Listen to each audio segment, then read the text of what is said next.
आसिफ भाई को और किस किस चीज़ में आलस आता है? हैं? हैं? बोलो भाई। एक तो सो गया, सूरज भाई तो सो उठते बने। आसिफ भाई बताए और किस किस में आलस आता है? तो एक तो बज गई है और हमारी पढ़ाई अभी भी जारी है। हम पढ़ रहे हैं और पढ़ाई पता नहीं कब तक चलेगी। जब तक चलेगी जब तक हम लगे रहेंगे और आपसे भी ऐसे ही संपर्क बनाते रहेंगे, है ना। तो आज मैं बताना चाह रहा था आपको मैं पढ़ता कैसे हूँ, क्या पढ़ता हूँ, कि रात तक हम पढ़ कैसे लेते हैं, है ना।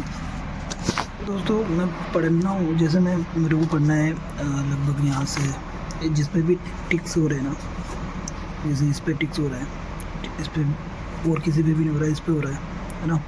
तो ये मेरे को पता नहीं है। अब ये ऑब्जेक्टिव क्वेश्चन है सारे, और इसको जैसे किसान आंदोलन है तो इसको याद करना है, तो ये ऑब्जेक्टिव में ये वाला मेरे को याद नहीं है। तो अब जब मैं रिवाइज करूँगा तो बस इसी को पढ़ूँगा। वैसे इधर और भी है 1 2 3, तो मतलब पूरे पेज में से 20-25 क्वेश्चन में से बस मेरे को 1 2 3 4 ही पढ़ने होंगे, है ना। और हमारा टारगेट रहता है, जैसे मेरे को आज 50 पेज कंप्लीट करने हैं, है ना। जैसे 50 पेज कंप्लीट करने हैं तो मैं 50 पेज कंप्लीट करने के लिए अपने मोबाइल में लगा देता हूँ टाइमर इस तरीके से, और मतलब आधा घंटे के लगभग किसी टाइमर स्टार्ट कर देता हूँ और फिर मैं पढ़ना स्टार्ट करता हूँ और इधर उधर देखता भी नहीं हूँ, ताकि हमारी बात कम हो। रात को क्या होता है, हम बातें ज़्यादा कर लेते हैं, बातों के चक्कर में हमारी पढ़ाई उस लेवल पर हो नहीं पा रही थी इतने दिन से।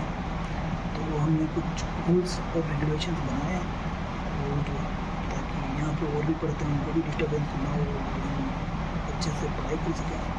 तो इस तरीके से हम पढ़ाई कर लेते हैं। और रात को भी पूरे दिन तो करते ही हैं। दिन में हम यहाँ पे वीडियो नहीं बना सकते, अगर यहाँ पे जोर से बोलेंगे तो दिक्कत होती है इस वजह से। और जैसे पढ़ाई का एक शेड्यूल फिक्स करना पड़ता है। जैसे हमारा शेड्यूल है कि हम रात को 4 बजे तक पढ़ाई कर लेते हैं यहाँ पे लाइब्रेरी में, एकदम 3-4 दोस्त रहते हैं। उसके बाद तो 4 बजे हम घर पे जाते हैं, 4-4:30 बजे तक, 3:30 बजे हम निकल जाते हैं यहाँ से। उसके बाद 4-4:30 बजे तक सो जाते हैं। उसके बाद जो हम एक एक करके आते हैं, जैसे 9 बजे तक मैं आ जाता हूँ वहाँ पर। 9 बजे के बाद हम रेगुलरिटी में 2-2:30 बजे तक रेगुलरिटी में पढ़ते हैं, लगभग 5 से 6 घंटे। उसके बाद हम घर पे जाते हैं, खाना खाते हैं। खाना खाने के बाद फिर वापस जैसे 5-5:30 बजे फिर आते हैं, और फिर उसके बाद से समथिंग 8-8:30 बजे तक हम यहीं रहते हैं। तो सुबह है अभी, तो हम तीनों 8-8:30 बजे तक यहाँ पे रहते हैं। फिर उसके बाद फिर जाते हैं, फिर खाना वाना खाते हैं, और उसके बाद फिर आते हैं तो रात को 4 बजे तक यहीं पे रहते हैं।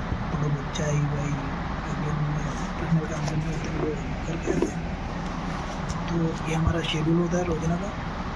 अब इस बीच में हम क्या होता है, डिस्टर्बेंस बहुत ज़्यादा क्रिएट हो जाता है। बहुत सी बात जब दोस्त बने होते हैं ना, सब दोस्त होते हैं, तब डिस्टर्बेंस ज़्यादा रहता है।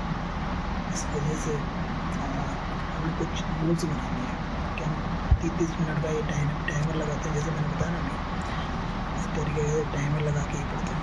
तो अभी 30 मिनट का टाइमर लग गया, और इसको जब तक हमारा पूरा टॉपिक नहीं हो जाएगा, जब तक पूरा कंप्लीट नहीं हो जाएगा, तब तक हम एक दूसरे से बात ही नहीं करेंगे।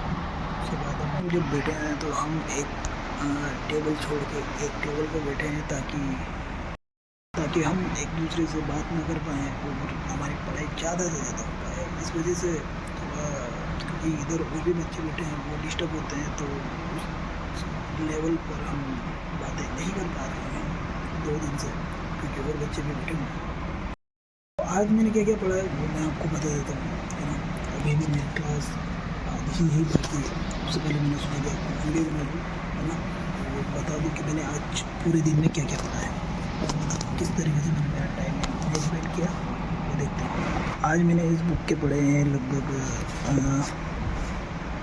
यहाँ से लेके 37 से लेके और 55 तक पेज। तो ये पूरे दिन में मैंने ये पढ़ा है। उसके बाद मैंने कंप्यूटर की जो कि मेरे सिलेबस में है। कंप्यूटर की एक क्लास कंप्यूटर के लिए, और ये जो इससे पहले एक क्लास ले चुका हूँ ये सेकेंड मैथमेटिक्स। और अभी भी 4 बजे तक हमारी रेगुलर क्लास चलेगी। एक तो क्लास लूँगा और मुझे जो पूरे दिन में मैंने जो कुछ भी पढ़ा है उसका मैं रिवाइज करूँगा, ठीक है। और मेरे दोस्त तो सो चुके हैं, लगता है कि जल्दी भी जा सकते हैं घर पर, ठीक है। तो अब मेरा टाइम है पढ़ाई करने का, तो मिलते हैं कल।